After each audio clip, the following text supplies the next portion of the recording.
Amba damine Assimi Goïta a migné le 5 général. A te fou ma tourne de le 5 colonel au Banapeu, à partir de hier, au Banapeu, avec fou ma bi, le 5 général.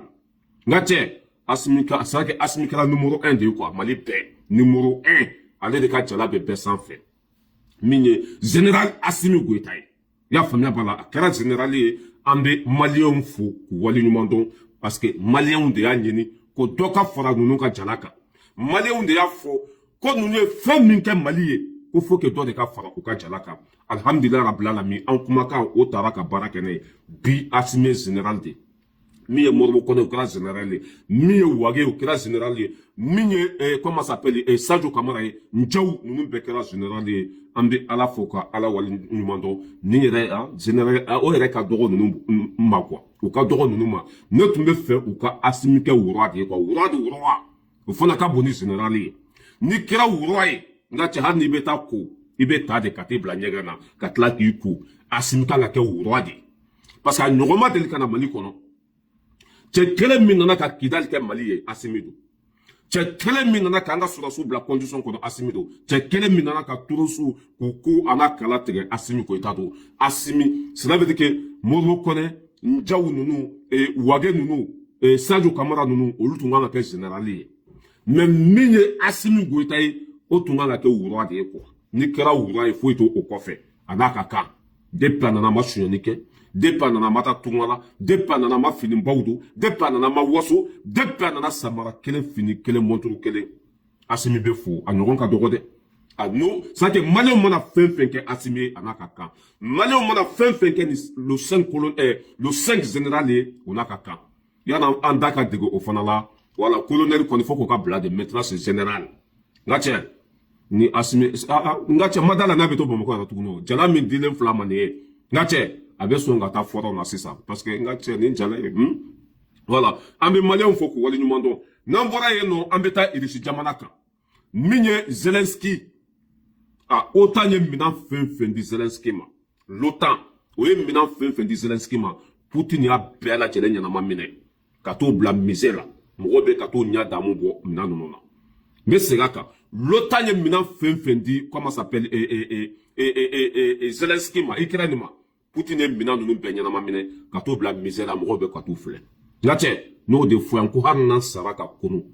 Ukraine tere dina beta fara nyoron ka kunya si Poutine ma abu absaka abu bela jelen botege a sebe aye a chauba bulu a minon ba bulu a donia bala a dusu ba kono che minaba ngate lui rigole pas minye satande ngate o ba bi wolon vla nu ko de ba bulu satande do ba bi wolon vla nu ko ate masibulu du ko lo sanfe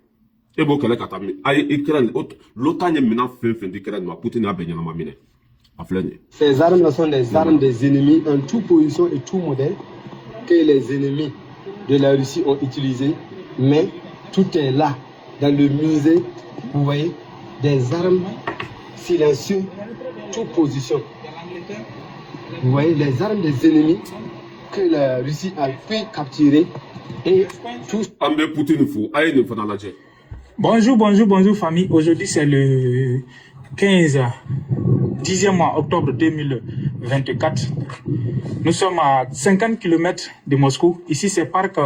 Patriote de la Russie. Tous les armes que vous voyez là, c'est des armements que l'OTAN a donné à l'Ukraine. Vous voyez non, ces missiles. Normalement, nga chaye ni mina impenya na mamine katla katu bla kene bele ba do sanfe ya famia bala jinya benya bala ate ko ila kata mina no récupérer nga che amu bla dugu kono ka Ukraine l'OTAN mina fin de Ukraine maka benya na mamine katla katu bla fo jamana bodala kene bele ba do kano benya bula bebe ka wasra katu laje nga che ate ko Amérique la ate ko France la ate ko jamana sila ko beta ni mina no récupérer ni ko ba récupérer donc oui, quel est un jour ça quoi? Satan de naya chila.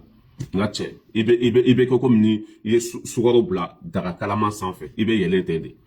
Ambe Vladimir Poutine foka wadi numando na tunte dia kono si santumba so ni kafiri no yan foka ka bampeu.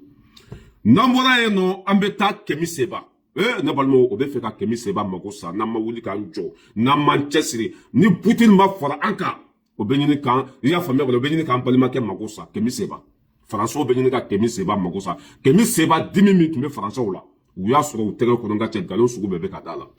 ko Kemi Seba tun bɛ ka taa fara jamanaw kan jamana minnu tɛ Faransi fɛ jamana minnu bɛ ka Faransi buruja jamana minnu bɛ ka Faransi kɛlɛ ko Kemi Seba tun bɛ ka taa fara olu kan ko ka Faransi danbe bɔ a la ko ka i y'a faamuya b'a la mercenaires sara kuma sugu bɛɛ lajɛlen bɛ ka da nkalon sugu bɛɛ bɛ ka da Kemi Seba la bi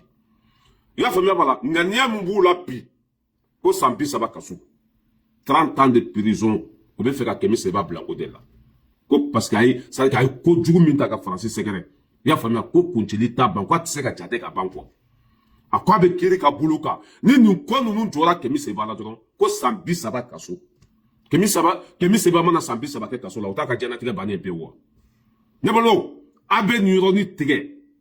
k'a di Poutine ma ni Poutine tɛ maa si tɛ se ka Kemi Seba bɔ ninnu bolo a bɛ nin yɔrɔnin tigɛ k'a di Vladimir Poutine ma i y'a faamuya b'a la k'a fɔ a ye Irisikan na ko n'a ma fara an kan i y'a faamuya b'a la o bɛ ɲini k'an balimakɛ mago sa ni Poutine y'a da don nin ko in na sa o b'a bila walima Siniwaw ka président o bɛ sira ninnu fila de ɲɛ mais n'a bila o b'an baara kɛ ɲɔgɔn o b'a mago sa san 30 kaso o bɛ fɛ ka Kemi Seba bila o de la san 30 kaso a ma mɔgɔ fa nɛnɛ a ma mɔgɔ ba nɛnɛ a ye Faransi sɔnkolon a ye don da lafɛ kɔnɔ Faransi jogo a y'o de fɔ Faransi tun bɛ kɛwale jugu min na ka ɲɛsin Afiriki ma Kemi Seba ye o de fɔ a ma nkalon tigɛ a ma nkalon fana da o la o jogo de fɔra mais o tɛ fɛ o jogo de ka fɔ o tɛ fɛ o sɔnkolon ka fɔ Kemi Seba b'u bolo bi dɛ bilahi n ye n kali Ala la n'an ma wuli k'an jɔ ni Kemi Seba ma si kaso kɛ ninnu bolo a ka fɔ ne ma ko to mɔriya bɛɛ de kan k'i jɛniyɔrɔ f'i ka ci lase Poutine ma min ye comment s'appelle Niger président Assimi Goïta Ibrahim Traoré ka fara Poutine kan u k'u sen don nin ko in na bilahi o bɛ Kemi Seba kɛ yoko fila ye bilahi n'u ma wuli k'u jɔ o bɛ Kemi Seba kɛ yoko fila ye san 30 kaso o bɛ fɛ ka Kemi Seba bila o de la 30 ans de prison kuma caman bɛ ka fɔ k'a ye nin kɛ a ye nin kɛ a bɛɛ nkalonfin u bɛ fɛ ka mago de sa k'a bila san 30 kaso la a ye kɛlɛ minnu kɛ olu tɛ ka fɔ dɛ ko Kemi Seba tun ye mercenaire de ko a tun bɛ taa jamanaw la ka mɔgɔw su k'u bila Faransi la ka Faransi déstabiliser ka Faransɛw mago sa k'a tun b'o bɔ a la fana la k'o fɛn ninnu yɛrɛ a ka telefɔni kɔnɔ i y'a faamuya ko ni kiri ko kiri ka n ka cɛ an ka wuli dɛ bilahi n'o sera ka nin kɛ Kemi Seba la turu bɛ s'an bɛɛ ma Farakile Ɲamisi o Natali Ɲango o an fɛn fɛn bɛ yan hali n'u tɛ aw bamanankan mɛn o bɛ taa f'u ye bamanankan na n ka cɛ o bɛ an ka wuli k'an jɔ dɛ sinon Kemi Seba bilahi n'a taara nin kaso la a bɛ komi an bɛɛ taara dɛ wala ko fɔ bɛɛ lajɛlen ye wa o bɛ fɛ ka san 30 kaso de k'a kun 30 ans de prison o de ŋaniya b'u la bi 30 ans de prison a ma maa fa a ma mɔgɔ nɛni c'est à dire a y'u sɔnkolon dɔrɔn de fɔ ni mɔgɔ kelen ninnu bɛ tila ka n'u jɔ anw da la ko démocratie aw bɛ tile ka mɔgɔw buruja aw bɛ tile ka mɔgɔw nɛni aw ka journaliste lakasa ninnu bɛ tile nin bɛɛ la u ma condamné mɔgɔ si fɛ hali ni Kemi Seba ye passeport jɛni passeport tɛ pas pareil foyi tɛ an bɛ démocratie de kɔnɔ mais a tun bɛ k'u jogo min da lafɛ kɔnɔ k'u sugu yira mɔgɔw la k'u i y'a faamuya b'a la k'u kɛ ɲɔgɔn tan fɛn ye o dimi min b'u la bi ma d'a la ni Kemi Seba bɛ tila o la dɛ fo k'an bɛɛ de k'an fanga kɛ kelen ye ka Kemi Seba dɛmɛ sinon u b'a don san 30 kaso la o de ŋaniya b'u la o hakilina de b'u la o bɛ fɛ ka o kaso de da Kemi Seba kun 30 ans de prison a ma maa fa a ma foyi kɛ démocratie an b'o de kɔnɔ ka da sago fɔ dɔrɔn o bɛ fɛ ka cɛ mago sa n'an bɛ taa an bɛ se a bɛ nin yɔrɔnin tigɛ k'a di jigitugu masa ma n'o ye Vladimir Poutine ye n'a ye dakuru ɲɛ kelen fɔ sisan o b'a bila n'a ko makɔrɔ ma yanni n ka ɲɛ tugu ka ɲɛ dayɛlɛ a ye cɛ bila o b'a bila en tant que belebele ma da don a la n ka cɛ bilahi o b'a bila san 30 kaso la Dirisa Sise k'i fɔ k'i waleɲuman dɔn an balimakɛ dɔ bɛ yan ko volume i ka téléphone de man ɲi i ka téléphone lajɛ volume b'a dan na n'an bɔra yen nɔ an bɛ na Gassama Mohamed comment s'appelle Mamadou Hawa Gassama ale kɛra jugu sago ye an bɛ dugawu de kɛ Ala ka labanko ɲuman di ale ma Mamadou Hawa Gassama si sera yɔrɔ min na a tun kan ka taa retraite de la k'a ta kɛ Ala ko ye k'a dabɔ manamana ko bɛɛ lajɛlen na i y'a faamuya bala k'a dabɔ yebali fɔ ani juguya la Gassama fana bɔra Sogɛli kama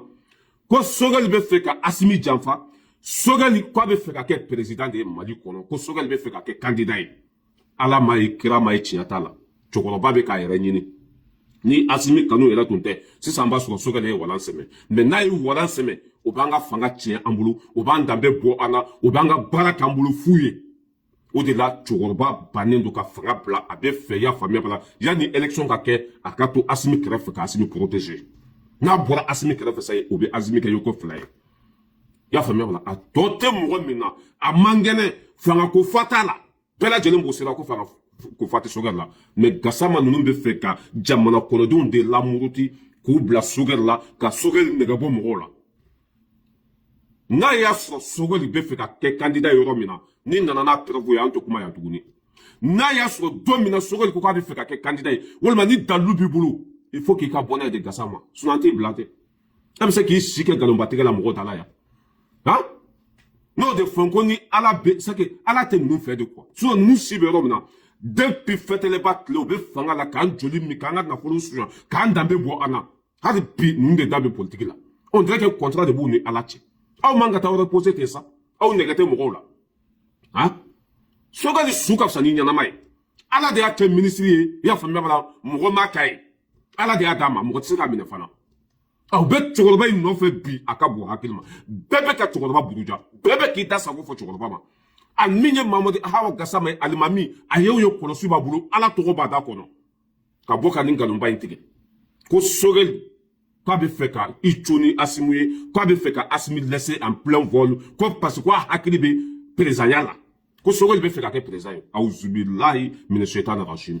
n'a fɔra ko ninnu de bɛ ka marakaya danbe bɔ a la o tɛ Ala dɔn o tɛ kira dɔn o tɛ tiɲɛ yɛrɛ fɔ tiɲɛ tɛ b'o da kɔnɔ cɛkɔrɔba sen bɛ a sa dingɛ da la pirafu tɛ yen dalu tɛ yen foyi foyi tɛ yen ka bɔ ka na nin yebali fɔ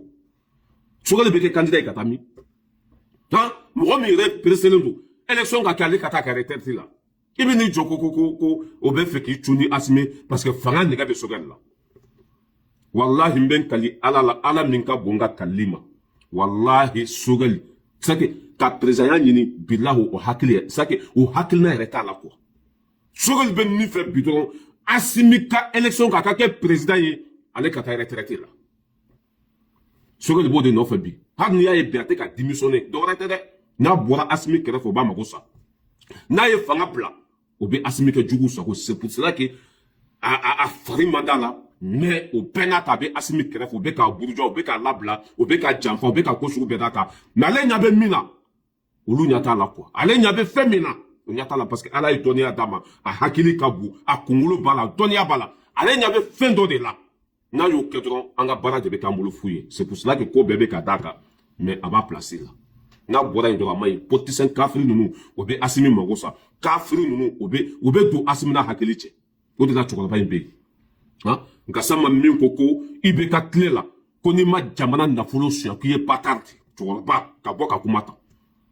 dan bɛɛ kɛnɛ ka tɔgɔ jumɛn b'a la Gassama ninnu bɛɛ kan ka wele pôle économie de la o Gassama y'a fɔ yan ko i bɛ ka tile la ko n'i ma nafolo suɲɛ k'i ye bâtard ni vidéomaniw tun ye nin fɔ sisan tun b'o sɔrɔ kaso la et wa da ka jugu ka tɛmɛ fɛn bɛɛ kan da ka falen a cɛkɔrɔba non c'est pas la peine quoi Gassama franchement ne y'a fɔ yan k'i sen bɔ nin ko ninnu bɛɛ la i ka t'i ka foro la walima i ka t'i i denw kɔrɔ Espagne i k'i sen bɔ politique la quoi mɔgɔ bɛ se k'i sigi kɛ nin na on dirait que o tɛ Ala ne sais pas quoi n'i ye waatinin kɛ nin ko sugu ninnu na i bɛ bɔ a kɔnɔ de k'i ta kɛ Ala ko ye yanni Ala ka wele ka se ma a k'i sɔrɔ sira ɲuman kan mais n'a fɔra ko aw dati bannen don hali bi aw bɛ nkalontigɛ la aw bɛ taa mun fɔ Ala ye a bɛ taa mun de fɔ Ala ye aw si banna aw dati banna aw bɛ nkalonba tigɛ la aw mɔden filaw ni ɲɔgɔn cɛ aw bɛ taa min Sogɛli mago tɛ candidature la bi Sogɛli mago tɛ présidentiya la bi Sogɛli bɛ k'a yɛrɛ de ɲini i y'a faamuya ba wa hali bi a bɛ fanga la dɔwɛrɛ tɛ dɛ a ɲɛ bɛ fɛn dɔ de la parce que n'a bɔra Assimi kɔrɔ sisan Gassama n'a ɲɔgɔnnaw a yɛrɛ ka kuma k'ale ye mɔgɔda fila de dɔ mana wari d'u ma dɔrɔn o bɛ na bin Assimi fana kan i y'a faamuya ka Assimi mago sa i n'a fɔ Faransi y'a kɛ cogo min na depuis Sogɛli tatɔ la o b'a dɔn ni Sogɛli farala Assimi kan dɔrɔn o ye Assimi protégelen ye Faransi ko Sogɛli kana ta Assimi ko a b'a ta o kɛlɛ kelen de bɛ sen na Sogɛli ka bɔ Assimi kɛrɛfɛ ni Sogɛli bɔra Assimi kɛrɛfɛ dɔrɔn a fanga bɛ dɔgɔya parce que n'i y'a mɛn ko sa kunkolo de ko don nin ye Faransi ka kɛlɛ de depuis Sogɛli na waati i bɛ maa fɛn fɛn ye ka Sogɛli buruja bi a bɛɛ bɛ Faransi ka baara de la wa a si tɛ Mali fɛ a si tɛ Mali fɛ an b'a fɔ Gassama ye ko Ala ka hinɛ a la ka i dayɔrɔ sumaya sogɛli b'i ni kodɔn cɛ sogɛli b'i ni hɔrɔnya cɛ sogɛli b'i ni danbe cɛ sogɛli ye min kɛ faso ye gasa ma i y'a faamuya wala fo k'i sa i tɛ se ka ɲɔgɔn kɛ faso ye sogɛli ka ɛri kelen baara a ka fisa ne ka san joli joli dibiteya ye sogɛli ka san kelen baara wala a ka fisa sanke e ka san joli joli dibiteya a ka fisa n'a ye sogɛli ka san kelen a ye baara min kɛ mali kɔnɔ fo que e sa jɔn yɛrɛ bɛ fɛn d'e ma i tɛ faransɛ yɛrɛ mɛn tamati lɔkɔti transparemate tamati lɔkɔti ni mali yɛrɛ tɛ gasama ninnu hali bilakoro ka bogo tɛ kalifa o la ka taa ninnu bɛɛ bila sentɔ kɔnɔ jamana nafolo bɛ ka buruja a yɛrɛ ka kuma mugu ta fila i bɛna la sisan k'i bɛna an ka minisiri dɔgɔya ni nin minisiri tun tɛ san bɛ mali sɔrɔ yan ni sogɛli tun tɛ san tun b'a sɔrɔ mali tɛ yen ni sogɛli tun tɛ san tun b'a sɔrɔ a ye mali ci sogɛli t'a bila dɛ n'a ka d'a ye a y'a fa nɛni k'a ba nɛni a t'a bila parce que ŋaniya fila t'u la bi sogɛli k'a bila a t'a bila dɛ a t'a bila ni lagalaga ne yɛrɛ t'a dɔn gasama ye mun den qualité ye quoi mais n'an bɛ taa an bɛ se i ka n'i nin bɔ nin ko sugu ninnu na an bɛ bɔ yen nɔ an bɛ na an ka sɔrɔsiw la an ka sɔrɔsiw olu ye torosu min fɔ ka dan t'a la k'u kun ci k'u da fara an b'o fana dalu di aw ma n'an bɛ taa an bɛ se an b'an ka sɔrɔsiw fɔ. L'état-major général des armées informe l'opinion que le 15 octobre 2024, une mission de surveillance aérienne du territoire national des FAMA a permis de déjouer un plan d'attaque des groupes armés terroristes au nord-ouest d'Aguelok, dans la région de Kidal. Grâce aux informations recueillies, les FAMA ont repéré puis détruit un véhicule de combat et mis en fuite plusieurs éléments terroristes. L'état-major général des armées rassure que la traque des terroristes se poursuit sur l'ensemble du territoire national. L'état-major général des armées informe l'opinion. Ka bɔ fo Alizeri kana Kidal place tɛ yen dɔnyɔrɔ tɛ yen tapi de bombe de bɛ sanfɛ nka cɛ hali c'est vrai que hali funufunu tɛmɛtɔ o ɲɛ b'a la dɔnyɔrɔ tɛ yen hali yiri n'a y'a lamaga bi o yɔrɔ ninnu a bɛ kisɛ k'a la a tɛ marché a olu bɛ ka essayer de k'u bɛ don ni maramafɛnw ye u bɛ ka essayer de k'u bɛ na attaquer u kɛ ye a bɛ taa min nka cɛ yen protéger len don ka tɛmɛ hali kuluba kan yen protéger len don ka tɛmɛ hali Poutine bɛ si yɔrɔ min na a tɛ marché yen nɔ hali aw ka bila hali aw ka taa turu cɛ ka taa yan fɛ. Sinon, on va nous voir. Now, on a choco choco barana. Now, on a ça qu'on a choco choco sur la soube. À tes marchons, il s'agit de journée de 24 heures sur 24 heures. Quand ne tezawaten, faut qu'il dal tezawaten, faut aller gérager là, ou journée de 24 heures sur 24 heures. À tes marchés, à tes maras. Ah oui, nana si je le rappelle. Ni semaine qu'on a mis d'oka. Hali garanke moda bagolo ka ni semaine dɔrɔn kɔnɔ an ye mobile hakɛ min détruit ni maramafɛnjugu b'a kɔnɔ dan t'a la ni semaine dɔrɔn an ye mobile hakɛ min jeni dan t'a la mais komi dɔrɔgu minaw don u si banna u dati banna u tɛ yeli kɛ u tɛ mɛnni kɛ i b'a dɔn ni si banna i bɛ t'i yɛrɛ fili kɔlɔn kɔnɔ walima i t'i yɛrɛ bila terrain ɲɛ torosi ninnu ta kɛra o de an bɛ kodaw ka garanke ma min da bagolo kan an b'an ka sɔrɔsiw fo an bɛ Laurent Babu an b'ale kumakan k'a la cɛ bɔra k'a fɔ ko quand il y a dit, comment ça s'appelle, Jacques Saraki, Nicolas Sarkozy, journaliste Tara Ninga, Abe Adado Olako Wala Wala, Ambe Babo Kumakankala. Est-ce qu'il y a Black Canada? Voilà, j'espère qu'il y a Black Canada. Ambe Babo Kumakankala. Non, n'était. N'était. 15 octobre. Oh là là, Abe Haketo, ma vidéo Black Canada. Et journaliste Babo Ninga. Ko est-ce que vous avez dit quoi il y a dit, si je me rappelle, ni Sarkozy était, ou Sarkozy d'où? Non, Jacques Saraki, voilà, Jacques Saraki d'où? Comment ça s'appelle, 3 milliards. Quoi Sarko dit, tiens, ma choco jime. Quoi les paniquer là de? Quoi toi, vous, parce que ça que Francis présent quand allait délivrer là. Il a fait, mais quoi balader là de quoi? Quoi les boulot, quoi Francis présent, fait un peu de beau au boulot. Au début, on va dire, fait un peu de beau boulot. Mais quoi au can allait délivrer là? Quoi les massacres, comment il est retourné? On dirait qu'il y a les Syrie, quoi. Allez, 30, comment ça s'appelle, 3 milliards. Ayo takatumo, ya do boiro, kono ya famia bala, ka abla, ka doni katakatano, kono katane okaso. Mais ala, ngo, mais ima ya, depuis Assimi Nounie, ni sera d'Atugunga tche, français be 17e de la. Anga président tumbe jamana na folo d'État. Ya famia la, ka di François maka campagne kene, ou wati kene srate ambulu, jite, keneate, kalante, lakanate. 3 milliards. A besla dlan ka bo Côte d'Ivoire kana fo Bamako. O tu meta ka di tubabu mate. O ye min dona de. Suno be fendi mi reka chano. Tchèbe Babou n'a pourquoi son a 3 milliards dit. Ko Zach sera qu'il y a les délicats à parler là quoi. Allez tout le monde me dit que Francis présent son délima. A tout le monde c'est gagné quoi. En bas faux. Ala ka barka do asimi nuna. Ala ka shini kena de asimi nuna. An ga nyamro tumbe ha djembe. Blaise nous flo tumba ke djembe de quoi. Kana war duma. Jamana na folo ta kana di François mo ka campagne kene. Ou ka élection kene. O wati kele an dombe ka yele ko di santé. O wati kele kalante, o wati kele docteur sauté, o wati kele foité. Ou de la nine ni barka banen de nous ka mo yo kube asimi nuna la gosine ne be sa de ko. Nine ni barka banen de nous ibe ka mo ni Ibeka Muro ni Kachakwa. Ni Uluk Mato, ça me fait mal. Alaka Hinaula. Amena Niger. Voilà sa vidéo canadienne. Mine Nigerie, Ngache, au lieu de 180 à l'air de là. Niger. Nebelo Abado indépendance Wati. Oron point fin tombe Niger kono. Français ou de tombe Kouka sur la soumune, qu'elle est pas baba ou qu'elle. Kouka sur la sibele banou. Kolo Toro, ya famille la nous le photo. Ka obla Niger oron point là. Ani iri konona kolu toda Francis général ne fait ona. Ngache Abdraman Chani kuna ya pe effacer kabwe. Francis ka général fait photo tumbe oron point là. Francis ka général fait ntoro dalon tumbe comment s'appelle iri konona là. Ya ben nettoyer kabwe no. Niger mo ba au lieu de toro kera là. Ani Thomas Sangara no au lieu de toro no photo kera oron point là. Ngache ninga ke chugu bana chugu fura chugu. Ah alango Abdraman Chani et avec 180 à l'air de là, 180 à l'air. Avec Boulila bi Akabo Hakilima. 3 millions de. Avec Boulila bi Akabo Hakilima. Ah, Abdelrahman Chani, Alaka Barkadila. Ambe a vidéo kala. A vidéo. Tuma dola quoi, avec Haketo, Tuma dola nam ma face sur la drogue, nous ne tande. Parce que Tuma dola, il était face sur là quoi. Ni ma face sur la drogue, il boulot koye fait nous blakana. Ambe senga nous koye ne balmo. Wallah, ambe senga vidéo kala, Akabo Hakilima. Hein? Dispensable avec justice. Bon, ma blague, quoi. Niger et baraba minke. Wallah, il faut qu'un ton gars vidéo jouer de. Mais il n'y a pas là. Tout le monde l'ambe dante, ante sonoro kanya quoi. Au fond, abe enseignant, a kana jige ana quoi, hein, la famille. Nation. Il est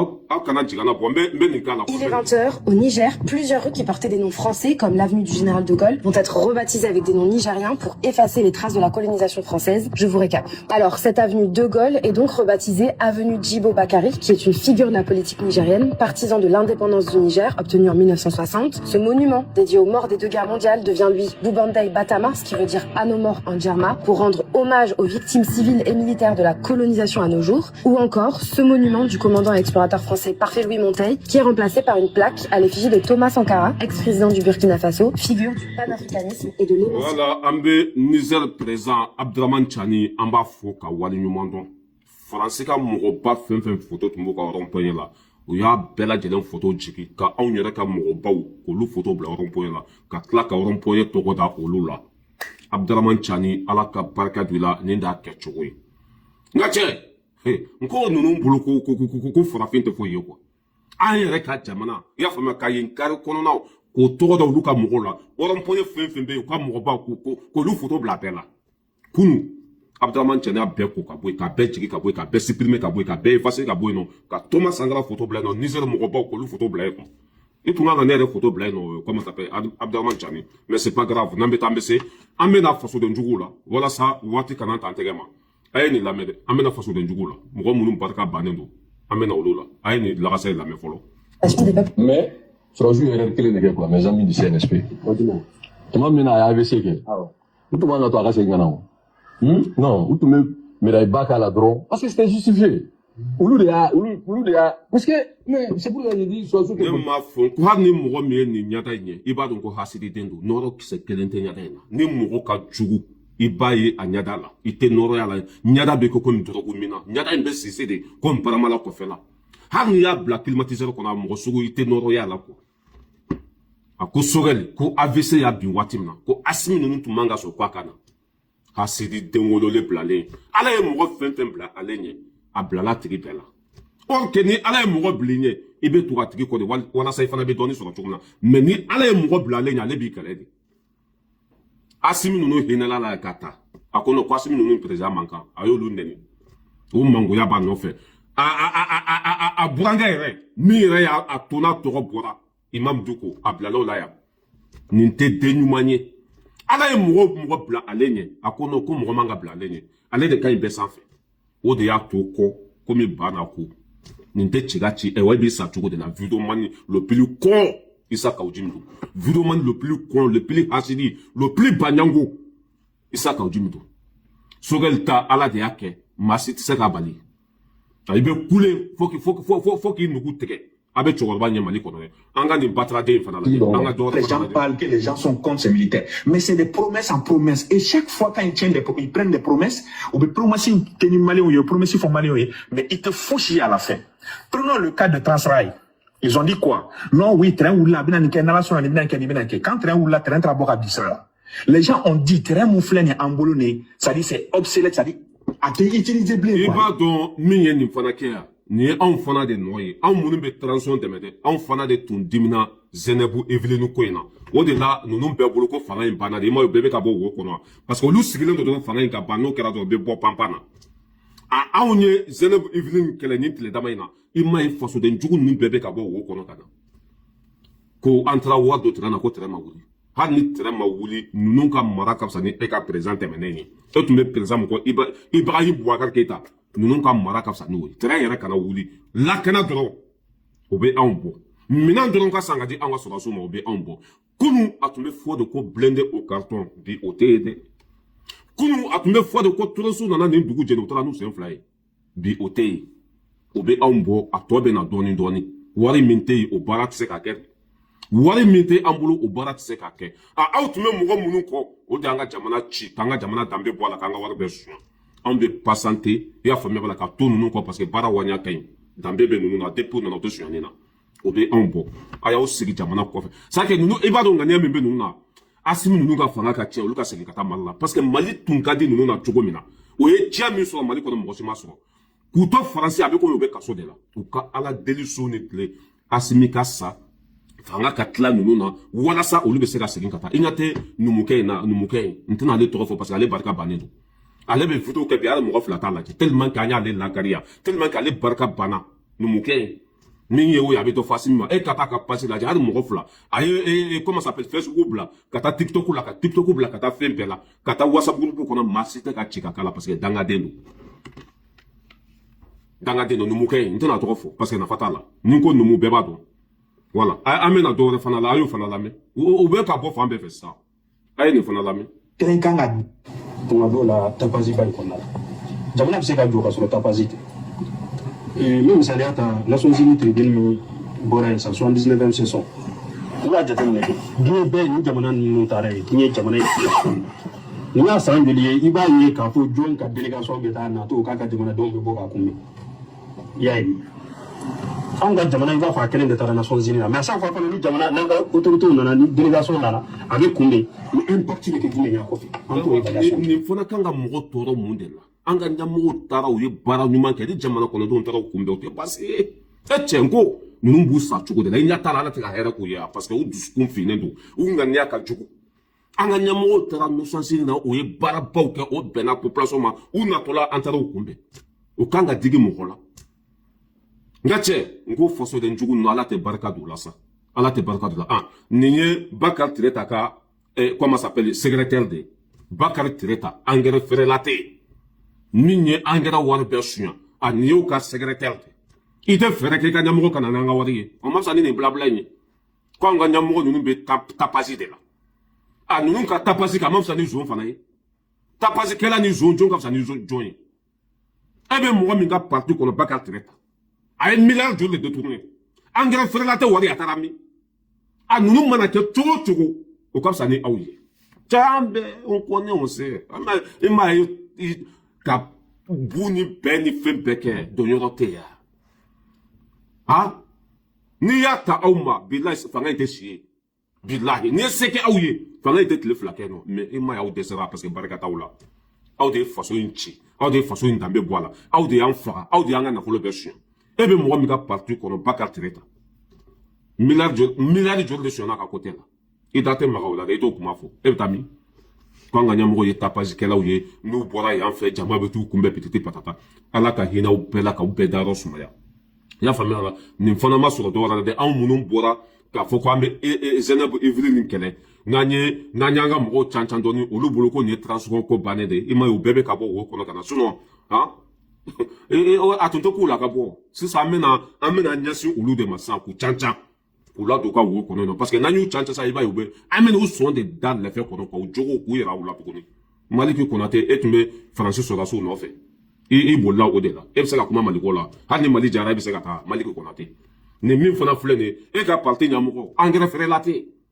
abena mu de fa unye dambe kenaka mais c'est honte ala ka yina o bela ka o dara sumala maintenant siga o kama de sisa fa de jugu fe be ka bossa ka be chancha au ni ceder mo barka pani no maintenant siga o de kama sisa abendon maintenant sigi au de kama ka sampren jiga o